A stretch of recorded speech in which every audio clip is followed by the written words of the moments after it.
Joining us now here in Los Angeles, Miko Brando, who was with us almost every night after this untimely passing, longtime Michael Jackson friend attending the funeral, and Dave, yes, that's his name, Dave. He was David Rothenberg. He was set on fire in 1983, suffered, as you can see, terrible scars.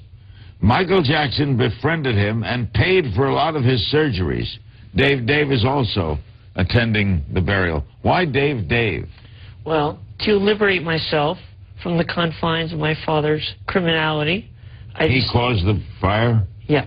He is a criminal, and he caused all this.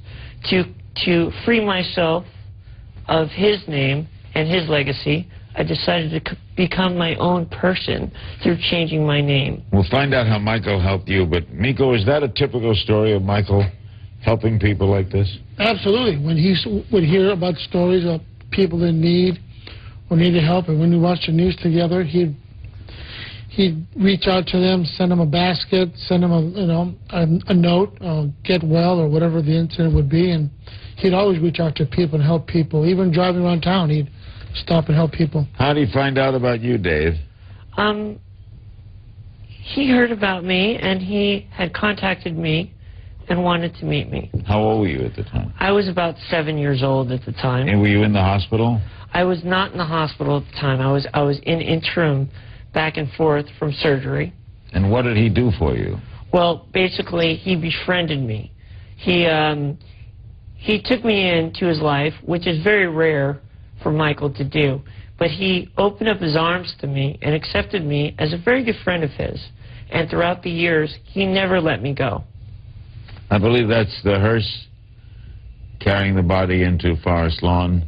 He will be interred. It looks like a beautiful place to have for him, Miko. It was very nice. It was a very nice compound. Yeah, we're going to be showing you close-up of that. That is Forest Lawn. Were you surprised, Dave, to hear from him when you were 7? Oh, it's a very interesting story, Larry. It was kind of the visit to his Encino house was very impromptu, and it was kept a secret by my mother. And I had always been kind of a admirer of his, not a fan per se, but I always loved his music. And my mother surprised me one day and brought me up to Neverland. And I entered an arcade, and there were all these Paul McCartney records, all over this, The Girl Is Mine, and, you know, this and that.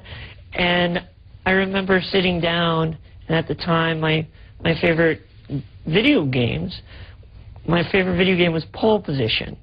And I was playing Pole Position, and I felt a little tap on my shoulder, and I turned around, and there was Michael. And you know what, Larry? What? At that moment, we embraced, and that embrace never ended throughout our whole entire friendship. Dave, what don't we know about him we should know? Well, I believe what people fail to realize is that Michael was a human being.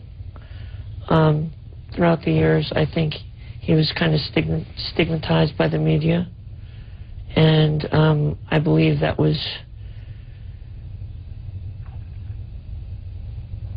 wasn't really helpful to him or to anybody around him.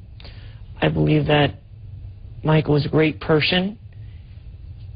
He has never hurt a soul, and I am happy to have been his friend for all these years. I've been a dedicated friend. Miko, how do you explain what Michael did for Dave? That's just the kind of human being he was. He's very loving, caring.